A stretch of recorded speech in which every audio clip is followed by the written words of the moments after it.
Hindi ko alam kung bakit, pero sa mismong sandaling yun, habang hawak niya ang kamay ko, may kung anong bumulong sa loob ng dibdib ko.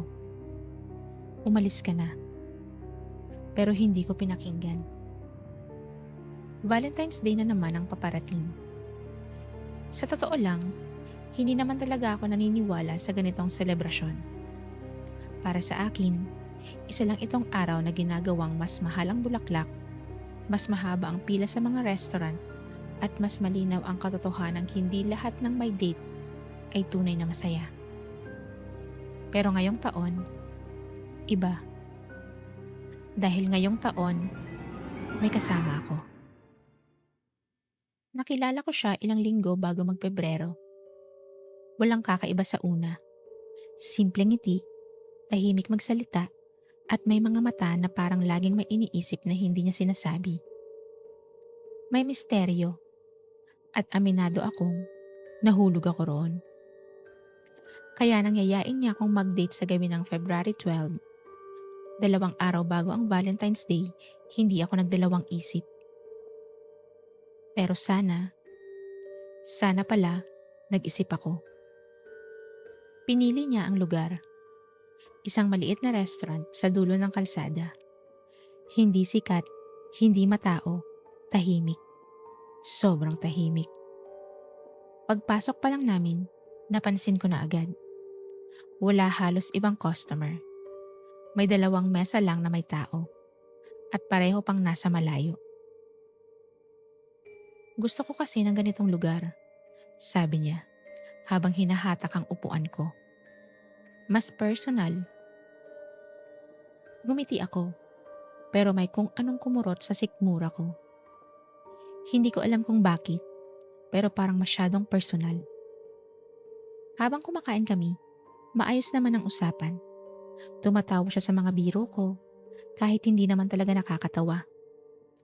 Tinitingnan niya ako ng diretso sa mata kapag nagsasalita ako. Pero may kakaiba.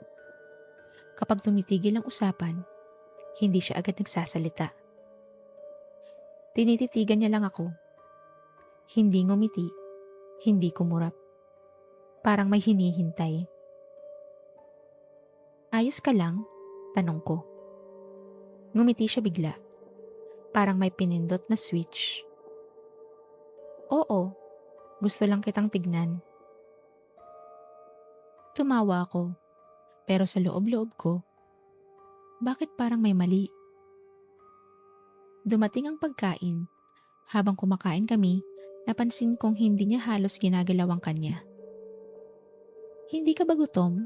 Tanong ko. Hindi sa ganitong paraan, sagot niya. Napahinto ako. Ha? Tumawa siya ulit.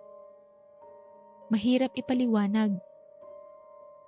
At doon, sa mismong sandaling iyon, sa unang beses naming magkadikit ang labi, may naramdaman akong kakaiba.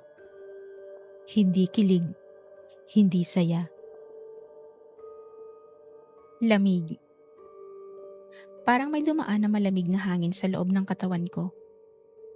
Parang may humigop ng init sa dibdib ko. Nang humiwalay ang labi namin, napansin kong nanginginig ang kamay ko. May mali, sabi ko. Pilit tinatawa. Siguro kinakabahan lang ako. Tinitigan niya ako, matagal. Normal lang yan, sagot niya. Ganyan talaga sa simula. Paglabas namin ng restaurant, gabi na. Tahimik ang paligid, walang dumadaan na sasakyan, walang ingay ng tao. Naglakad kami ng magkatabi. Ilang hakbang pa lang, napansin ko na may kakaiba. May tunog ng yapak, hindi sa harap, hindi sa gilid, sa likod. Huminto ako, huminto rin siya. Nawala ang yapak. May narinig ka? Tanong niya. Oo, sagot ko. Parang may sumusunod. Ngumiti siya. Hindi yung ngiting nakakakilig. Yung ngiting parang may alam. Baka imagination mo lang, sabi niya. Gabi na kasi. Nagpatuloy kami sa paglalakad, pero bawat hakbang, naroon pa rin ang tunog.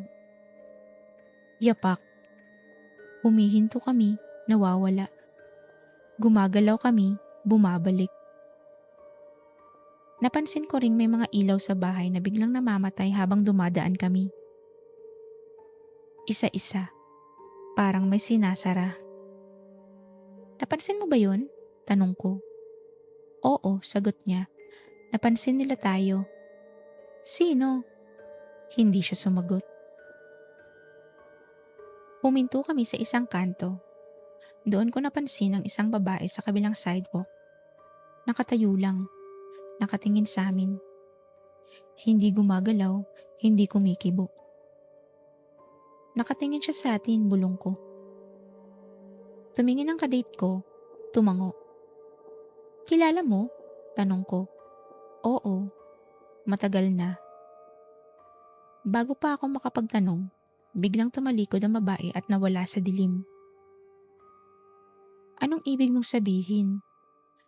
Nanginginig na tanong ko. Tumingin siya sa akin. Mas malapit ngayon. Masyadong malapit. Hindi pa panahon. Pero malalaman mo rin, sabi niya. Hinawakan niya ang kamay ko. Malamig. Hindi malamig na parang galing sa hangin. Kundi malamig na parang wala ng buhay. Hatid na kita, sabi niya. Gusto kong tumanggi. Gusto kong umatras. Pero hindi ko nagawa. Habang papalapit kami sa bahay ko, mas lalo kong nararamdaman ang bigat sa dibdib ko. Parang bawat hakbang ay papalapit sa kung anong hindi ko na kayang takasan. Pagdating namin sa tapat ng bahay ko, huminto siya. Dito na lang, sabi ko. Ngumiti siya. Hindi pa. Ha? Tumingin siya sa paligid saka muling tumingin sa akin. Hindi pa tapos ang gabi, sabi niya. Hindi pa tapos ang nasimulan. Napansin ko ang isang marka sa gilid ng kanyang leeg. Parang pasa. Parang kagat. Ano yan? Tanong ko. Hinawakan niyang leeg niya sa kadahan-dahang tinakpan. Souvenir, sagot niya. Mula sa loob ng bahay may narinig akong pinto na dahan-dahang nagsara. Kahit alam kong mag-isa lang ako roon. Nang tumingin ulit ako sa kanya, nakangiti pa rin siya. At saka, may susunod pa naman, dagdag niya. Bago pa ako makalingon, biglang namatay ang ilaw sa buong kalsada. At sa dilim, may mga yapak. Hindi lang isa, marami. Sa sandaling bumalik ang ilaw, wala na siya. Pero sa kamay ko, may naiwan. Isang maliit na papel. Binuksan ko. February 13. Huwag kang mahuhuli. At doon ko naintindihan, hindi dapat tinuloy ang Valentine's date na to. At mas lalo kong hindi dapat hintayin ang mga susunod.